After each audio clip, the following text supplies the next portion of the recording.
ქალაქ ქუთაისის შეპესი ნიკო ნიკოლაძის სახელობის სკოლა-ლიცეუმი აცხადებს პირველკლასელთა მიღებას 2021-2022 სასწავლო წლისათვის.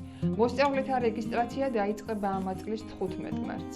სკოლაში სასწავლო პროცესის ხანგრძლივობა განისაზღვრება 9 საათიდან 16 საათამდე.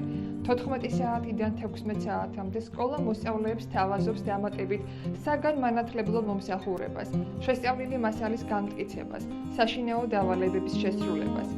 16 საათიდან 18 საათამდე ფუნქციონირებს წრეები და დამატებითი გახანგრძლივებული ჯგუფი. სკოლაში ფუნქციონირებს ტანვარჯიშის, ჭადრაკის, სახვითი და გამოყენებითი ხელოვნების, მუსიკის წრეები, ინგლისური, თურქული, გერმანული, რუსული ენების შემსწავლელი წრეები, ქართული ხალხური ცეკვებისა და თეატრალური სტუდიები. სკოლის მოწესრიგებული ინფრასტრუქტურა, სასადილო, ბავშვთა ექიმი, ფსიქოლოგი, გამოცდილი კადრებით დაკომპლექტებული ადმინისტრაცია და პედკოლექტივი, დაცვის სამსახური, 24 საათიან რეჟიმში ჩართული ვიდეო კამერები, თქვენი შვილების ჯანსაღ და საიმედო გარემოში აღზრდის საწინდარია. დაწვრილებითი ინფორმაციისთვის მიმართეთ სკოლის ადმინისტრაციას. მისამართი: ირაკლი აბაშიძის 22.